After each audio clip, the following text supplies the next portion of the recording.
Agora na Rádio Maria Brasil, o Leigo no Mundo, com Emanuel Júnior.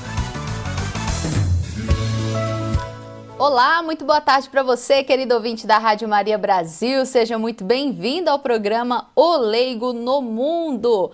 Hoje nós vamos aí dar continuidade às nossas reflexões. O nosso tema hoje é o professor e historiador católico no mundo.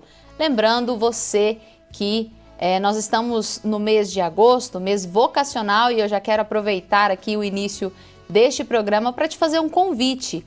De segunda a sexta-feira, aqui na Rádio Maria Brasil, nós estamos com um programa especial neste mês de agosto, programa Mês Vocacional, onde nós estamos refletindo alguns aspectos das vocações que são recordadas pela nossa Santa Igreja Católica aos domingos. Então, no primeiro domingo deste mês, nós celebramos a vocação sacerdotal. Inclusive, hoje, um grande abraço a todos os sacerdotes, que nos ajudam, que são colaboradores, que são voluntários aqui na Rádio Maria Brasil. Que Deus abençoe grandemente a vocação de cada um de vocês. E esta semana, devido ao Dia do Padre, nós estamos celebrando a vocação sacerdotal e refletindo também neste programa Mês Vocacional. E eu quero convidar você a participar conosco de segunda a sexta-feira, às 4 horas da tarde. Seguindo aí as reflexões que a Igreja nos apresenta, na próxima semana nós vamos refletir sobre a vocação matrimonial. São reflexões que nos levam a pensar qual é a vontade de Deus para a sua vida, qual é o seu chamado, qual é a sua vocação. Não vamos aqui discernir vocações, tá, gente? Mas vamos te levar a pensar um pouco sobre qual é a vontade de Deus para a sua vida. Bom, dando início então ao nosso programa O Leigo no Mundo, Emanuel Júnior, boa tarde para você. Boa tarde, Vanessa. Como é que tá? Tudo bem, graças a Deus. Acolhendo também, desejando uma boa tarde para o nosso convidado de hoje, professor João Paulo Camargo. Seja bem-vindo, João Paulo. Boa tarde. Boa tarde, obrigado pelo convite.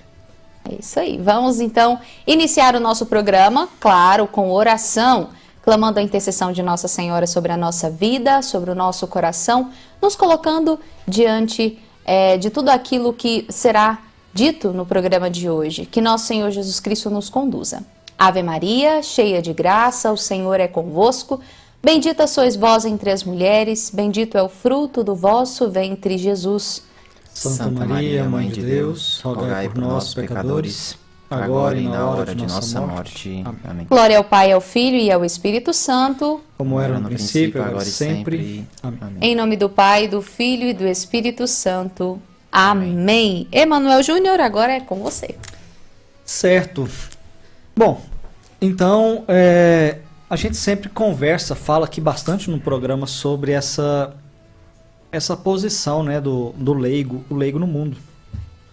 E uma das posições, uma das situações em que o leigo é essencial, é justamente essa posição de hoje principalmente, de estar à frente, de ser professor.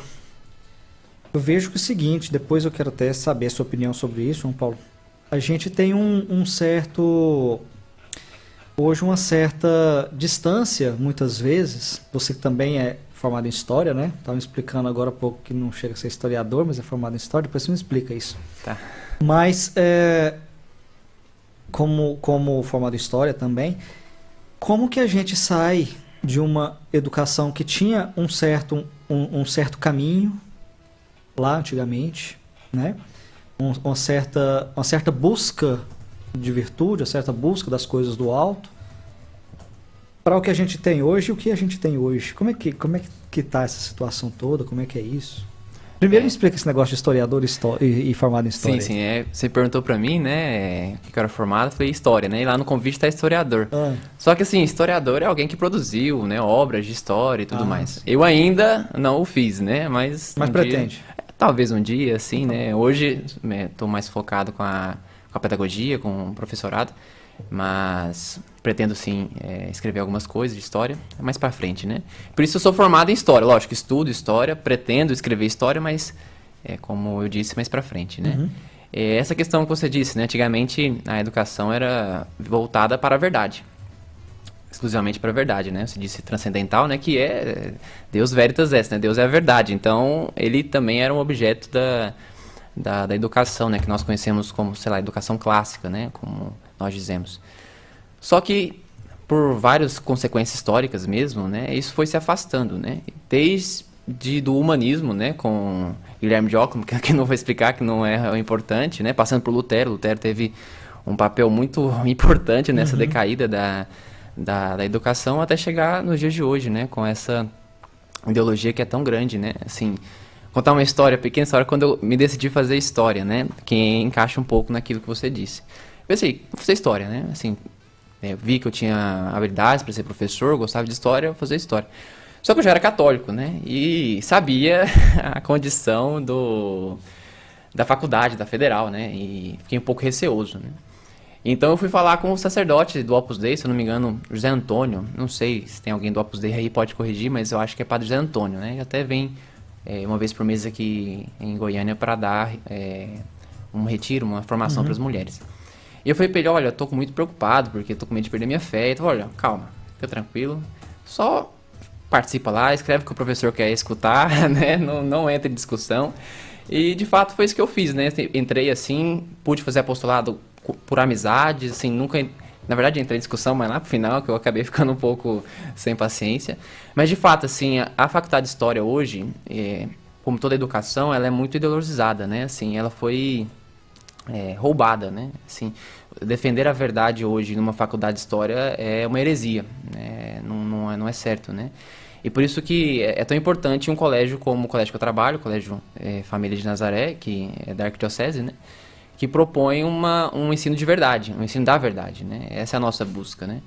Então, esse caminho de queda da educação é muito sério, né? E a gente percebe às vezes até nos pais. Às vezes os pais querem uma educação que não fale de Marx, que não fale de ideologia de gênero, mas também não quer educação plena, né? Que é a verdade e tudo mais. Pensa só no vestibular e tudo mais, né? Que também é muito pequeno, né? Vamos estudar só pro Enem. Vamos estudar só pro Enem, que assim, é muito pequeno, é muito pouco, né? A gente está querendo algo a mais, a gente está querendo ensinar as pessoas a fazer a leitura, não só do livro, mas fazer a leitura da realidade, né? Conseguir ler o ambiente que está em volta dela, né? A formação dela como pessoa completa, né? Não só a questão transcendental, que é muito importante, né? Como eu sou formado em História, mas sou professor também de religião, né? Então, é muito importante essa questão. Não sei se eu respondi a sua pergunta. Essa questão do curso de História, depois eu quero até voltar nisso depois, porque eu ia até fazer essa pergunta lá na frente, né? Como é que é ser um historiador assim? Mas ainda nessa parte de ser professor, ainda, de forma geral, né? Não só de História e tudo mais. A gente vê hoje é muito complicado. Você hoje está dando aula num colégio que busca, sim, né? Depois a gente fala um pouquinho dessa questão de como é essa busca pela verdade e qual que é a diferença. Mas a gente vê uma dificuldade muito grande, por exemplo, com professores que são católicos e estão em colégios que não são assim, muitas vezes até públicos também. Né? O público ele ainda tem ele acaba tendo uma liberdade maior de falar o que ele quer ali dentro. Sim. Apesar que o ambiente é bastante contaminado, mas ele tem liberdade. No particular é mais complicado, né? Ele é mais fechado. Então, assim, como que isso anda? Para um católico, para o leigo, né, católico, fazer a sua parte, chegar à verdade, buscar a verdade, porque a verdade a gente sabe quem é, né? A verdade é uma pessoa. Dentro da área dele, dentro do trabalho dele, com tudo isso que tem acontecido. Como é que está isso hoje, dentro da sala de aula? Então, assim, graças a Deus a minha experiência maior é no colégio que me dá essas possibilidades, né? Mas eu já dei algumas aulas em colégios, por que pareça, também católicos, né? E que, assim, na verdade, é mais complicado ser católico, é até um pouco escandalizante isso, é mais complicado ser católico hoje num colégio dito católico do que num colégio normal, né, particular. Ou buscar a verdade num colégio normal, né. Mas como se dá isso, assim? Eu penso que, primeiro, né, você disse buscar o conhecimento. Então, uma formação pessoal, porque a faculdade não vai te dar isso. Então, você tem que, já no período de vestibular, de faculdade, buscar uma formação pessoal. através de leituras, livros, formações, né? Independente do que tá Independente, ali, né? Então você tem que... Eu só aprendi isso depois que eu saí da faculdade, infelizmente. Mas... Você tem que buscar, tem que fazer o que manda a faculdade, evidente, né? Não estou falando para chutar o balde, mas buscar uma formação pessoal sua, né? Individual, com bons livros, com bons professores, né? Então, tendo a aquisição da verdade, né? Como agir dentro de um colégio? Eu penso assim, que existe vários meios, né? Também depende de qual colégio você está participando, né? Por exemplo, se tem um colégio onde o ambiente não é bom, né? As professoras não são boas, mas a coordenação e a direção, ela te dá liberdade, então fala sem medo, né? Não tem preocupação de dizer o que de fato é.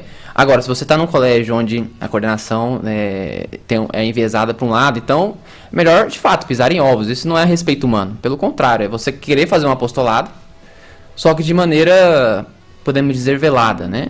Então, ensinar verdades, só que sem dar, a gente fala, eu brinco, né? 2 pés no peito, né? Ou seja, sem empurrar a porta, sem quebrar a porta, né? Porque senão você vai perder emprego. Não adianta nada, já tá fora. Então, assim, você não vai poder ajudar ninguém. E o que é muito importante, né? Que é o apostolado da amizade. Então, assim, nunca entrar em uma discussão pública. Isso eu aprendi, né? Não sei se eu tô certo, mas isso eu aprendi. Não entre em discussão pública porque você vai gerar inimigos. Você quase nunca vai conquistar alguém, né? Mas quando você tem uma relação pessoal com aquela pessoa, né? Tem uma amizade com ela, você vai conseguir falar as coisas, você vai conseguir indicar livros, você vai conseguir fazer um trabalho com essa pessoa. E esse aqui eu digo tanto para os colegas, professores, quanto para os alunos, né? Então, nós professores falamos rádio de corredor, né? Então, na rádio de corredor, a gente pode conversa com o aluno, conversa com o professor. E na aula, lógico, né? Com tranquilidade. Mas, como eu disse, depende de onde você trabalha, né? Se você tem liberdade, como você disse, num colégio público, então se posicione de verdade, né? Não precisa ter medo.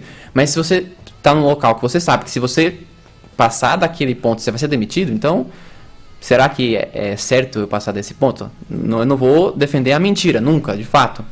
Mas eu vou defender a verdade de um jeito... Formas e formas de falar. Exatamente, assim, de uma outra maneira, né? Mas como eu disse, eu sou muito agraciado, porque eu estou num colégio que me dá... Pois é, então indo assim para essa questão de um colégio que te dá essa liberdade e tudo mais, e realmente dá, né? Meus filhos estudam lá também. Como que isso eu tô te perguntando isso, vamos ver se eu consigo elaborar aqui direito. Como que os meninos que chegam lá vindo de uma outra realidade, outra realidade de professores, de colégios, não os que já são formados desde pequenininhos lá, esses vão ter sempre essa forma de pensar, né? Mas os que vêm de outros lugares, com essa outra forma mais enviesada, como você falou, né? Como que eles acabam recebendo essa forma tão diferente de fazer? Porque é muito diferente, né? Você chega e fala coisas que não é costume, né? Em lugar nenhum ouvir daquela forma, nem aquelas coisas, nem daquele jeito. Como que vocês acabam vendo e como é que os alunos recebem isso, os pais também? Mano, é muito complicado.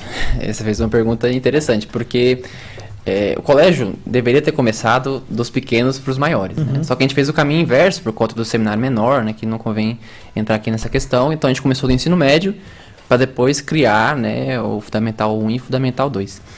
E os meninos do ensino médio, eles já chegam enviesados, né? Assim, se ele não tem uma boa família, né, que vai dar para ele... Às vezes a família é boa, desculpa. Se os pais não têm uma boa formação, né, os pais têm boa intenção, mas não têm uma boa formação... O molde já vem pronto de outros lugares. Exatamente, né? Eles já vêm com uma cabeça completamente diferente, né? Então, muitas vezes é um espanto pro garoto, assim. Eles ficam assim, você não vai...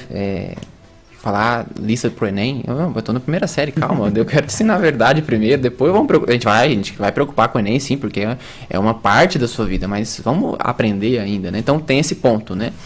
Mas assim, graças a Deus também, os pais que procuram colégio, eles costumam ser alinhados, né? De certa maneira, e quando eles já entram, você fez entrevista lá com o coordenador, você viu que ele foi bem claro, o projeto do colégio, então eles já entram sabendo o que vai acontecer, mas mesmo assim ainda é complicado, né? Mas não é complicado na questão teórica, por que pareça. Teoricamente eles entendem bem, teoricamente eles aceitam bem, né? Então eu, como professor de religião, eu trato alguns assuntos, eu pego alguns pontos que teoricamente, ok. E de fato ok, porque eu percebo, né, converso depois, eles de fato entenderam. Agora, o problema maior é a prática, né? O padre, que é diretor do colégio, ele sempre fala: quando o cinto aperta, todo mundo vira comunista, né? Assim, todo mundo começa a criar um grêmio comunista, fazer abaixo-assinado, não sei o que e tal, porque estão na prática. Eles não são sindicalistas nem nada, mas, teoricamente falando. Mas quando vê que o negócio apertou, eles já vão lá fazer um abaixo-assinado, não sei o que e tudo mais. Por quê? Porque já estão moldados a isso. Eles já entenderam, pelas experiências pregressas que essa é a forma de resolver os problemas. Então, a gente várias vezes, olha, a gente quer marcar uma reunião em grupo com o coordenador. Não, peraí, não, aqui não. A gente conversa, podemos conversar com todo mundo, mas individualmente. Para que conversar com reunião de grupo, né? Assim, então, existe sim essa mentalidade, então, por conta dos colégios passados, né? Que muitas vezes não escutavam eles, né? Isso aí é muito interessante. Muitas vezes os meninos chegam e falam: nossa, tô impressionado, vocês escutam a gente é importante para vocês conversam com a gente, né? Porque aquele apostolado que eu disse, né? Da amizade, né? De conversar, de fazer amizade com os meninos. Então, nós enfrentamos problemas com os meninos, mas principalmente com os pais. Por que pareça, né? Com os pais, porque às vezes não entendem, né? Não pela questão da ideologia, mas muito pela questão do vestibular, né? Então, ficam muito preocupados com o vestibular.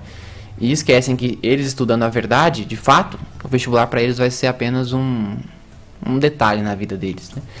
Então, tem dificuldades, mas, como você disse, né? A criancinha, a Alice, né? Que a gente pegou lá do primeiro ano, quando ela chegar na terceira série, se Deus quiser, ela já vai estar bem, assim, encaminhada. E vocês, professores, né? Você falou do lado dos alunos, sim, como sim, é que... sim. E vocês, professores, como é que acaba lidando com isso?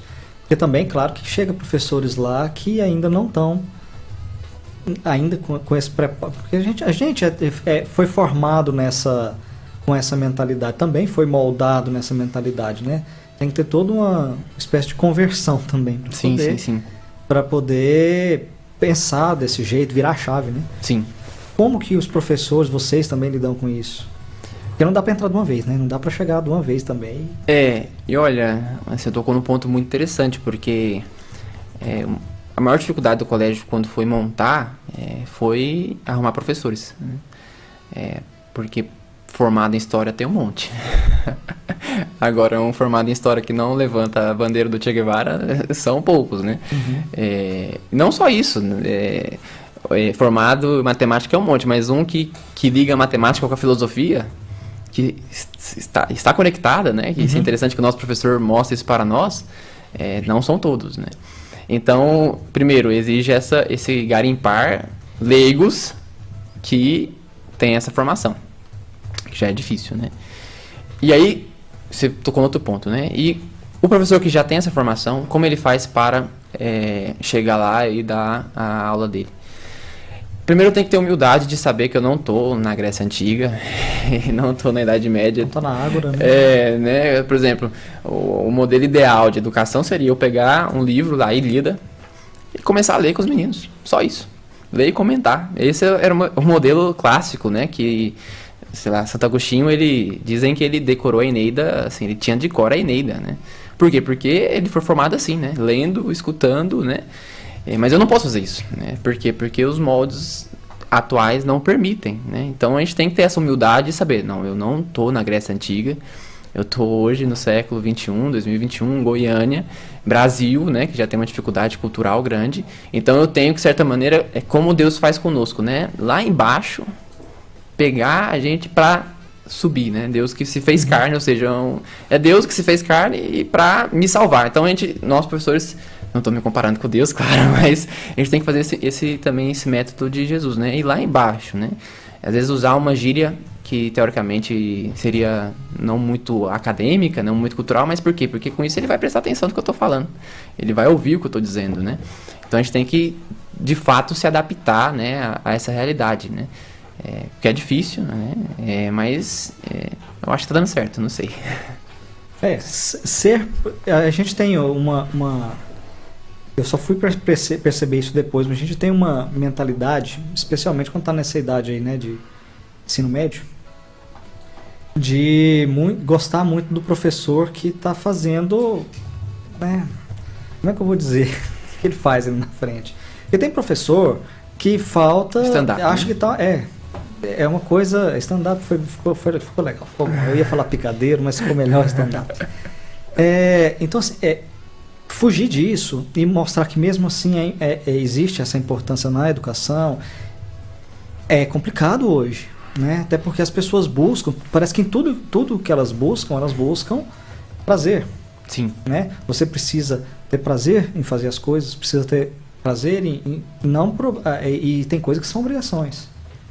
Né? A gente precisa ter essa noção de que tem coisas que você não vai ter prazer em fazer, mas precisa ser feita. São obrigações suas. Né? E a gente é criado nessa coisa de prazer.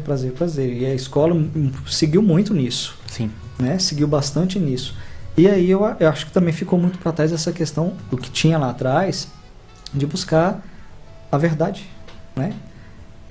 Sendo que e fazer esse link, né? Que a verdade é uma pessoa, é Deus, né? Jesus é a verdade, a vida.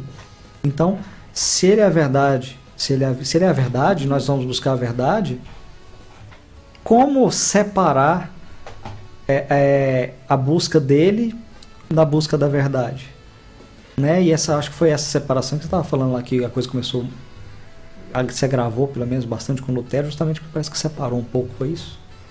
Historicamente foi isso? Não, a questão de Lutero é porque é um desenvolvimento, né?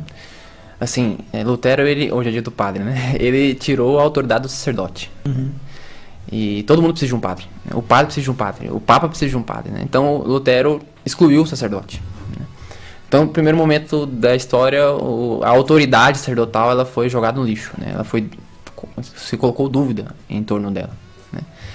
Depois nós temos a Revolução Francesa. Uhum. Com a Revolução Francesa nós temos a autoridade da Igreja colocada em prova, né? A Igreja Católica ela é tida como, né, a culpada de todos os problemas. Então, o Estado é laico, né? Na verdade é uma mentira, né? O Estado é pagão, né? Tudo pode. Por exemplo, dá um exemplo aqui. A que aconteceu atualmente, né? É um exemplo bobo, mas eu acho que fica claro, né? O Neymar, quando ele ganhava, ele colocava 100% Jesus, né? E todo mundo falava, batia o pau no menino, porque não sei o que e tal, isso é contra o marketing, não sei o que. O jogador do Brasil agora, nas Olimpíadas, não sei se você ficou sabendo, mas ele fez um gol e homenageou o Exu, se eu não me engano. E aí a Folha de São Paulo, que Exu protege o Brasil, né? Ou seja, e todo mundo elogiou e tudo mais, saiu na TNT Esportes. Tipo assim, que legal, ele postou, né, falou pro Exu abençoar o Brasil. Então, o Estado não é laico, né, ele é pagão. Então, tudo que é contra a igreja, beleza. Então, tivemos isso com a Revolução Francesa, né. Depois, a Revolução Marxista contra a religião. Como um todo, né? Foi um crescente. E agora nós temos a Revolução Sexual e por aí vai, contra o homem. Então, Lutero ele deu início a estas eras de revoluções, né? Começando a duvidar da autoridade do padre, né? Então, se a gente quer... Isso atingiu a educação. Com certeza, com certeza. Por quê? Porque hoje o homem ele tá debilitado, né? Engraçado que eu estava comentando isso na faço uma pós sobre doutrina social da igreja, né? E lá tinha uma professora da USP, então assim, ela falou, olha, tá muito complicado, porque hoje em dia as crianças perderam a noção do homem. Elas não têm mais noção de que aborto é pecado. Uma coisa que antes era auto-evidente, hoje em dia... Não precisava ninguém falar. Não precisava ninguém falar, não precisava... Inclusive, assim, no direito canônico, né? Isso foi colocado, não existia isso. Não existia no Código de 83, é que foi colocado lá, excomunhão para quem... Uma coisa auto-evidente. Porque foi preciso falar, né? Porque antes não precisava falar, era tão óbvio que lá não precisava colocar uma pena, não precisava falar que aquilo ali era pecado, que aquilo estava errado. Hoje não. Está lá, consta na lei canônica, inclusive na canônica, né? Então, veja, uma coisa que é auto-evidente por conta dessa destruição do homem, né? Essa questão da sexualidade. Nós vivemos numa sociedade hipersexual, né? Você vai escutar uma música, fala alguma coisa de sexo, você vai ver uma coisa, tem alguma coisa relacionada a isso. Então isso tudo interfere na educação, que é uma crescente que não tem início em Lutero, mas ele deu um grande passo, né, com a destituição do padre, né, eliminando a autoridade sacerdotal, porque isso é muito evidente, Emanuel. Quando a gente vê uma criança, uma adolescente, que ele tem a vida espiritual dele bem feita, né, nós tínhamos... ano passado, elas estão até no mosteiro. Uma está no mosteiro da Santa Cruz, outra está no Carmelo. Elas não queriam o Enem. mas elas eram as nossas melhores alunas, né? O outro que ia pro seminário, né? Nós tínhamos um sistema de educação lá, que eles entraram em contato conosco. Olha, ele vinha aqui para São Paulo para pegar ITA, USP, não sei o que, não, ele quer ser padre, ele não tá nem aí. Ou seja, mas por quê? Porque a vida espiritual dele tava enraizada. Lógico, porque ele tinha a autoridade sacerdotal, ele tinha a autoridade da Santa Mãe Igreja, ele tinha a autoridade religiosa, ou seja, ele era um homem dos pais em casa, ele era um homem completo. E isso possibilitava ele de ser um bom aluno. Então a gente pensa que tem nada a ver eu ser bom católico e ser um bom aluno. Tem tudo a ver, né? Tem tudo a ver para aquilo que você disse, que hoje em dia tudo virou prazer, né? E a gente tenta, como a gente tenta vencer isso? Falando, olha, existe uma coisa chamada virtude. Ou seja, para eu ser um bom estudante, um santo, no caso vocês são estudantes, então vocês têm que ser bons estudantes. Com aula de matemática, que vocês gostam, com aula de física que vocês não gostam, com aula de religião, que vocês gostam ou não gostam. Né? Então, não interfere se você tem prazer ou não. Uhum. Interfere que você tem que ter virtude de prestar atenção na aula e tudo mais. Então, essa questão de busca pela verdade, o negócio é porque assim, se a gente busca a verdade, e a verdade é Deus, né? A verdade é Cristo, e é Ele que a gente vai ter uma vida depois dessa. Se você não crê nisso, numa vida depois dessa, se você não tem nada, não crê em nada, não acredita em nada, fica tudo muito material, né? Sim. Fica tudo muito assim, fica tudo muito no sentido de sucesso que nós temos hoje mesmo, né? passar no Enem. O sucesso é isso, é você passar no Enem na primeira vez, lá com 17 anos, né? 16, 17 anos, não sei, dá pra passar com 16 hoje? Na minha época dava. Que era vestibular, né? Mas passar lá com 17 anos, depois você fazer uma boa faculdade, numa faculdade boa, né? Que te dê formação, depois você vai ter uma grande carreira, vai adquirir bens. Normalmente a família não está nesse caminho, né? Mas se der tempo lá na frente, depois de você conseguir tudo isso, você sim vai ter uma família, vai ter filhos, né? Muita gente não dá tempo. Para homens, às vezes até dá tempo. As mulheres não dá tempo, né? De chegar nisso. Mas com a busca pela verdade, você entendendo que essa verdade isso é transcendental, né? Isso é sobrenatural, isso passa dessa vida. Senão vai ficar só aqui. E me parece que muito da educação hoje é uma coisa assim, de agora. A gente precisa disso agora, porque você é uma peça aqui no caminho, né? E se você não for uma peça no caminho, você vai ser uma pedra no caminho. Sim. Eu sinto muito isso em muita gente, muitos alunos. E eu olho para trás e vejo que eu me senti assim lá atrás. Eu falei da faculdade, eu só fui perceber isso depois de faculdade, que eu tinha que parar e rever um monte de coisa, né? Porque justamente a gente se perde. Não tem como a gente não se perder. Todo mundo em volta tá assim, né? Mas assim, indo pro lado da história agora, da parte da história, eu às vezes me pergunto assim, como que é ser um católico numa faculdade de história? Porque, especialmente assim, algumas que a gente conhece, né? Porque elas todas têm um viés específico, sim. Né? De esquerda e tudo mais, que algumas coisas de esquerda às vezes até encaixam, né? Mas assim, poucas, mas encaixam. O problema é o todo, né? É o conjunto. E toda essa educação em cima de crítica, né? De forma crítica, tudo tem que ser crítica, você tem que criticar até o que você não conhece. Como que é ser um católico mesmo, católico, né? Não se diz católico, mas católico, dentro de uma universidade, dentro de uma faculdade que normalmente fala mal da igreja o tempo todo? Como é que é isso? É difícil. Assim, quando eu fui entrar pra faculdade, eu achei que era difícil. Quando eu entrei, eu descobri que era muito mesmo. Mais. Não, que era muito mais do que eu pensava. Antes de responder, eu só contar uma história, assim, historiador, né, tem que contar a história. Historiador não, né, formar história. Eu tava no fim da faculdade, né, tinha transferido meu curso pra de noite, porque eu comecei a trabalhar. E aí eu já tava assim, um pouco, né, desanimado. Eu falei, vou virar jornalista aqui na faculdade. Eu comecei a tirar foto dos lugares pra postar. E eu fiz uma sequência de stories, não sei se foi no Instagram, se foi no WhatsApp. Mas sei que foi muito legal, porque assim, eu mostrei a faculdade de história e o povo mandava mensagem e ele ficava, João Paulo, é isso? Como assim? Você tá falando sério, João Paulo?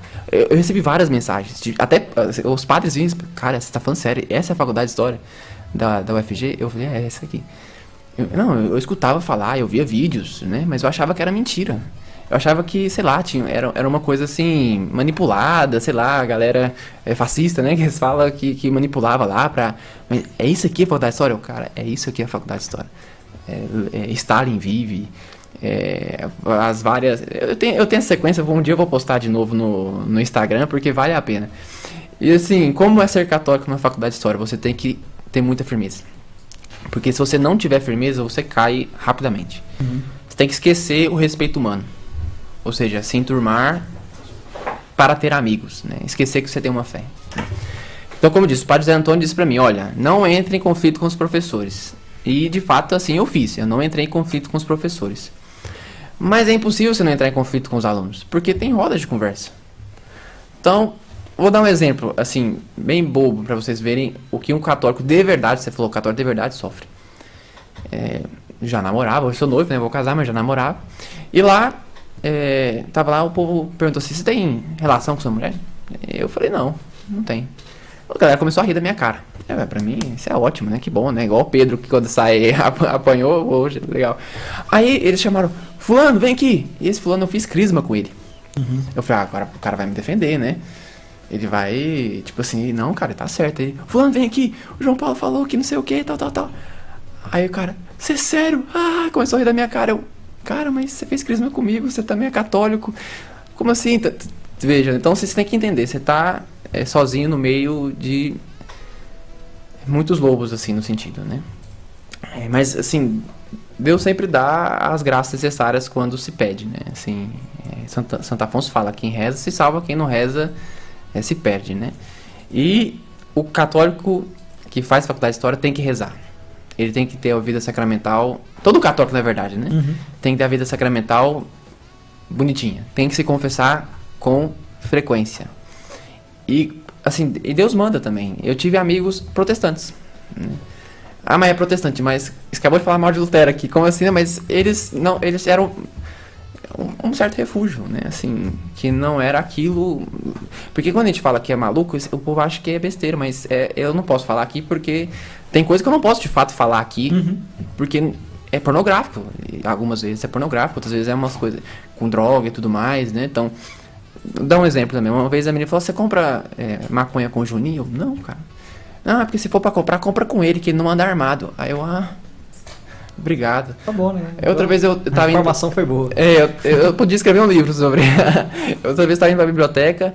E o rapaz, você aceita cookie com maconha? Não, cara, como assim? Então, tipo assim, você é minado. E olha, por incrível que pareça, mano, quem mais sofre são as mulheres, né? Elas são bombardeadas o tempo todo. E assim... Normalmente. E eu vi, cara... Naturalmente, quase. E assim, eu vi... E é muito triste isso. Eu vi meninas entrando, assim, meninas.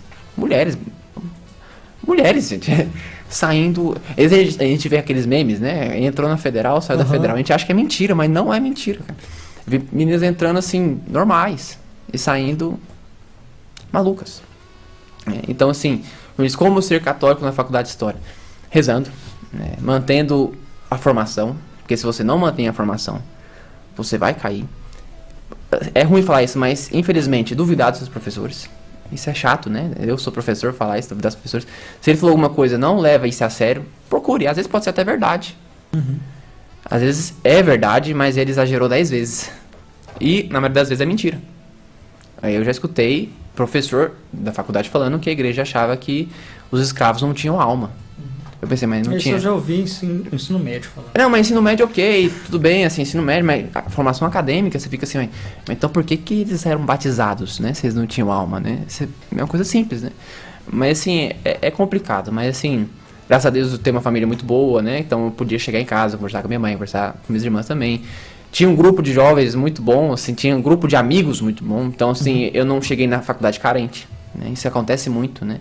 Uma coisa que eu percebia muito é que as pessoas não voltavam para casa. Acabavam a aula, não voltava para casa. Aí você pensava, tava estudando. Não, tava tomando, não sei o quê. Por quê? Porque dentro de casa vivia era pior que na faculdade. Porque vivia uma crise familiar. Então você veja que a família também tem uma importância enorme para a pessoa não se perder dentro, né, da faculdade. A pessoa não queria voltar para casa, era melhor estar com a galerinha lá, fumar maconha, né, tomar uma cervejinha na pamonharia, que não vendia pamonha. Uhum. Todo mundo conhece as pamonharias. Então, assim, era complicado. E, graças a Deus também, Deus enviou alguns amigos dentro da faculdade, né. Hoje nós temos um professor do colégio, História também, católico, que eu conheci dentro da faculdade de História, né? O Pedro, né? O Pedro já veio aqui.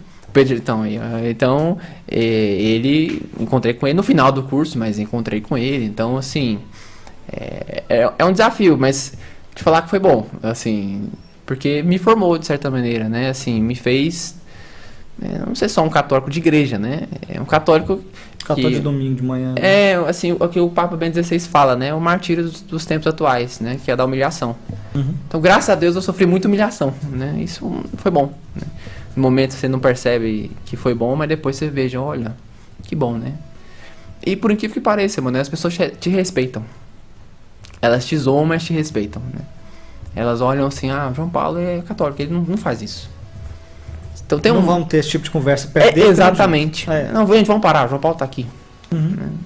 Às vezes é ruim, mas também é bom, te respeita, pelo menos ele tem um certo temor, né? Né? Mas tinha pessoas, por exemplo, que não gostavam de mim só porque eu era católico. Isso pra mim era muito claro. Tipo assim, você usa uma medalha de Nossa Senhora. Era um erro muito grande, senhor. Era um erro. Teve uma vez, uma pessoa me perguntou, como você faz história e não é comunista, né? Como? Tipo assim, indignada, não querendo. Por isso que toda vez que eu vou me apresentar, não tive oportunidade de me apresentar aqui hoje. Mas toda vez que eu vou me apresentar, eu falo, olha, eu sou João Paulo, formado em História, não sou comunista, nunca fumei maconha. Aí você pensa, João Paulo, você tá fazendo brincadeira. Não, é sério, eu tô falando sério, porque tipo assim, se eu não avisar, às vezes a pessoa não entende. Mas então é complicado. Mas ao mesmo tempo, se você vence o bom combate, é bom, cara. Tipo assim, é bom você sair, nossa, venci a faculdade de História. E é ruim, porque assim, nem sempre foi assim. Sim. Né? Nem sempre foi assim. Isso é de tempos pra cá. Né? É interessante você falar isso, porque é engraçado que se a gente for pegar as fontes históricas, a gente vai ver que o ambiente de universidade, desde Boaventura, de Tomás, já era um ambiente meio assim, boêmico, né? Uhum. Eles já relatavam as dificuldades que eles tinham com jovens que saíam da casa dos pais. Sim, você junta um monte de... você junta um monte de homem. Né? De homem. Com a puberdade lá em cima. Então, o negócio acontecia... Assim, lógico, que nem se comparava ao que é hoje. Mas o ambiente universitário sempre teve essas dificuldades, por que pareça. Mas, de fato, hoje a coisa está muito complicada, né? Lógico, ainda existem bons professores na faculdade de História? Sim, existe. Mas todos de esquerda. Uhum. Alguns menos, outros mais. Sempre vai existir pessoas boas em todos os lugares, assim como tem ruins em todos os lugares, profissões e tudo mais, né? Independente desse posicionamento. Muitas vezes, pelo menos na minha opinião, muitas vezes é a coerência que separa. Sim. Né? Às vezes a pessoa até não tem um pensamento meio estranho, mas ele é coerente com o pensamento estranho dele. Então, ainda é menos ruim do que o que é totalmente incoerente com o pensamento estranho dele. E por que pareça, na faculdade de História, o ramo que mais era coerente era de medieval. Os professores não eram católicos, né? Algumas até se diziam católicas, mas eu não sei porquê, cara. Não sei se o ambiente medieval faz a pessoa ser mais coerente, mas eles eram mais coerentes. Tem acesso a algumas informações. Eles têm acesso a algumas coisas, assim. Tanto é que a minha primeira aula de medieval foi muito interessante. A professora chegou e falou, olha, tira da cabeça esse negócio de Idade das Trevas. Ótimo. Isso foi criado por conta dos espanhóis, que eram... por conta da Inquisição Espanhola, não sei o quê, por conta dos protestantes que começaram a atacar a igreja, por conta do Renascimento. Professor de História, não católica, esquerdista. Já quebrou o principal estigma. Exatamente, né? Porque, não sei porquê, mas dentro da faculdade de História, no campo medieval, a coisa é menos pior. E a faculdade de Filosofia, eu tinha muitos amigos de Filosofia, também era bem melhor do que a faculdade de História, por incrível que pareça. Tanto é que tem uma irmã religiosa que dá aula lá. Ela sofre muito, eu já escutei várias zoações de professor, irmã, não sei o que, tal, mas ela consegue dar aula lá, né? É a irmã... Martina. Irmã Martina, né? Teve até padres que deram aula na faculdade de História, mas eram padres assim, né? Não, e a irmã Martina tem uma formação Sim, maravilhosa, sim, né? sim. Ela não é daqui, ela é polonesa. Ela é eslovena, se eu não me engano. Tem uma formação assim, eu vi umas palestras dela sobre Edith Stein esses tempos que... Meu Deus do céu. Ela deu umas palestras sobre as 5 vias da existência de Deus. Ela até me fala, isso eu não sei se é verdade, ela sofre muito, porque o nível cultural dos alunos não é o nível que ela busca, né? Mas é interessante. E essa situação, a gente estava falando agora há pouco você me falou assim, não, mas nós estamos falando de nível acadêmico, não lá no ensino médio e tudo mais ainda é aceito. Eu vejo que a questão, o problema é que o professor que vai lá para o ensino médio falar, ele ouviu isso em algum lugar. E aonde que ele ouviu? Ele ouviu na faculdade. Né? Claro, óbvio que normalmente, não sempre, mas normalmente, o professor que está lá no ensino médio, no fundamental, ele, na história, geografia, essas matérias, né? Ele ainda não chegou na faculdade, ele quer.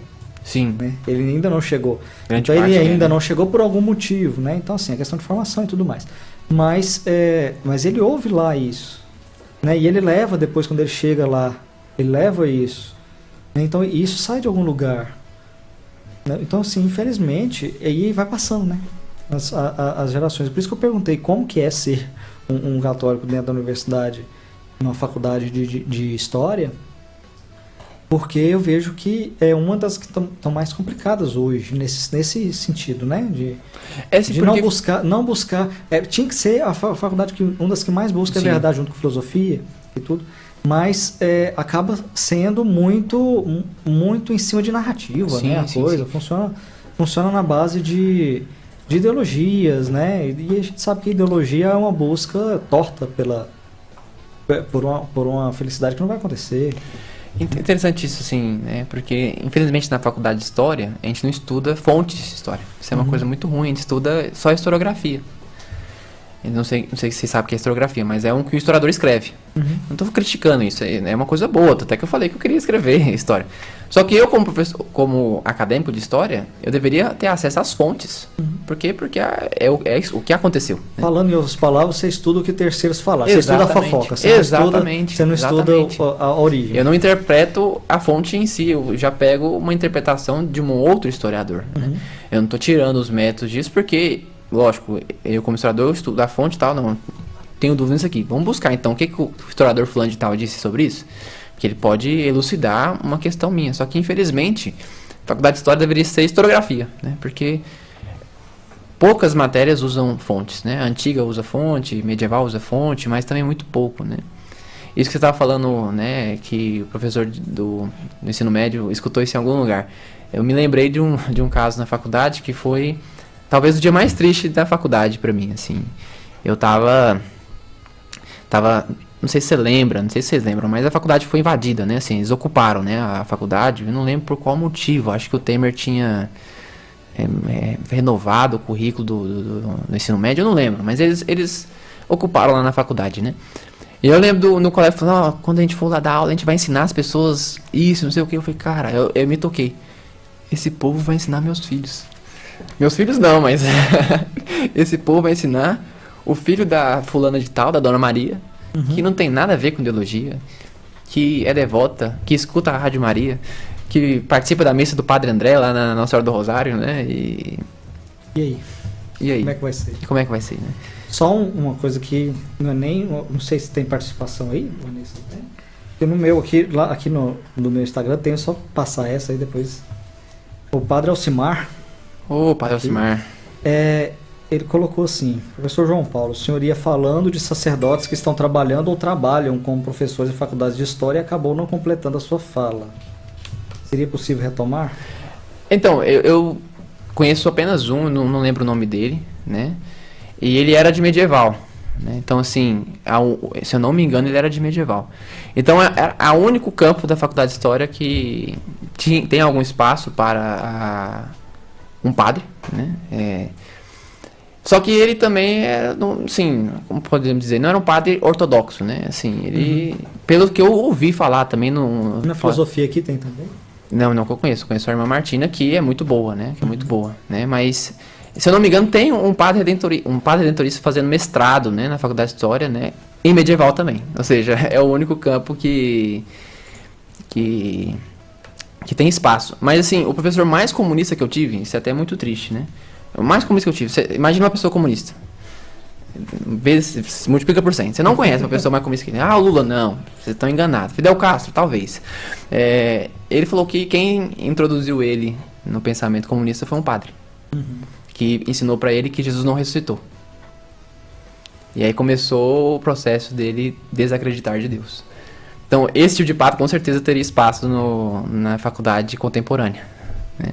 Então, era essa questão. Então, um bom padre tem espaço na faculdade de História? Talvez em medieval, né? No resto, não teria muito espaço, eu acho, né? Depende muito das pessoas. Às vezes mudou as pessoas lá dentro da UFG e eu não tô... Sabendo, né? Ou talvez alguma professora é boa e eu não sabia também, né? Então, tem esse fato. Não quero cometer injustiças também. Eu acredito que isso daí deve ser... Você está falando, obviamente, da universidade que você conhece, que é aqui. Sim, tô falando da realidade, da minha realidade. Em outras também, a gente com certeza... Tem gente ouvindo aqui do Brasil inteiro, né? Tô falando da minha realidade. Isso também não deve ser muito diferente por aí. Não sei, mas como eu disse, tô falando da minha realidade. O que eu vivi dentro da faculdade de História, né? Mas se eu contasse tudo que esse professor falava, dava pano pra manga aqui, era interessante. Isso tem alguma coisa? Bom, nós queremos agradecer a Deus pela sua participação, você que está conosco pelas redes sociais da Rádio Maria Brasil. A Luana de Souza, ela diz assim: boa tarde, grande alegria acompanhar vocês. Aqui em casa temos alunos apaixonados pela proposta da escola. Um Obrigado. Recado aí, um feedback, né, professor? Luana tem aluno lá? Ela tem filhos. Tem filho lá? Isso. O Felipe, eu acho, não sei. Deve ter filhos lá. Então, agradecendo aqui a você que também nos acompanhou pelo Instagram da Rádio Maria Brasil, Ellen Jordana, Islaine Menezes também, Clarissa Camargo, Daniele, Fabi Campos, perfil Coruja Jurídica, Carla Beatriz, também João Gabriel, Thelma Camargo, Cláudia Pinheiro, nos acompanhando pelo Instagram da Rádio Maria Brasil. Muito obrigada pela participação de todos. Emanuel Júnior, obrigada. É sempre muito bom estar com você aqui no programa O Leigo no Mundo. Suas considerações finais para a gente também agradecer ao nosso convidado de hoje. Pois é. Então, fica também o convite, a exortação, né? Para todos, não só os professores de história, né? Mas também para todos que busquem, né? Busquem essa verdade, busquem o conhecimento, antes de buscar tantas outras coisas que são passadas na frente. Busquem a verdade. Só de buscar a verdade já vai ser uma vantagem muito grande, né? E desde já, muito obrigado, João Paulo, pela presença. Com certeza a gente chama de novo. Espero que... Agora já aprendeu o caminho. Então vai... Eu queria só dizer uma coisa sobre ser professor, né? Que assim, de fato, o professor não ganha tão bem e tudo mais, a gente sabe disso. Quando eu falei pra minha mãe que eu ia fazer história, ela, não, faz direito, né? Pra ser rico igual o Faz Emanuel. medicina. Por favor, não faz história, que isso, né? Uma vergonha da família, né? Tá brincando. Mas assim, às vezes, teve um aluno que um dia falou assim: nossa, professor, você me ensinou uma coisa que eu não sabia. Você me conduziu à verdade. E eu, nossa, olha... Já valeu, né? Não valeu ainda, pode aumentar o salário, mas isso é impagável, cara. Isso é impagável, assim. Um aluno que volta pra você, olha, você me ensinou a verdade. Então é uma coisa maravilhosa, assim, que com graça de Deus eu posso ter sendo professor, né? Eu digo que eu sou muito agraciado porque como professor de religião eu falo de Deus todo dia, tenho contato com almas, pequenas almas como Alice, sua filha, grandes almas como Augusto também, mas assim... Tô assistindo aí. Que é muito bom, né? Tem que falar Cecília, senão vai achar ruim, né, não ter falado dela. Muito obrigada mais uma vez, que Deus abençoe muito você, abençoe a sua vocação e também a sua profissão Agradecemos a Deus também pela sua vida mais uma vez, você ouvinte da Rádio Maria Brasil. O João Paulo, que está participando aqui conosco, ele diz: parabéns pelo programa, abraço a todos. Muito obrigada, João Paulo, seu xará. Perceba, mas eu não mandei mensagem. O nosso ouvinte aqui, ele sempre participa conosco. Que Deus abençoe a cada um de vocês, ouvintes da nossa rádio. Lembramos você que daqui a pouquinho, às 18 horas, nós temos Terço Mariano com o Padre Carlos Gomes. E, é claro, você é convidado a rezar conosco neste horário, às 18 horas, de segunda a sábado, tá bom? Então, um grande abraço para vocês e até daqui a pouco. Rádio Maria Brasil, uma voz católica em sua casa. Você acompanhou na Rádio Maria Brasil o Leigo no Mundo, com Emanuel Júnior.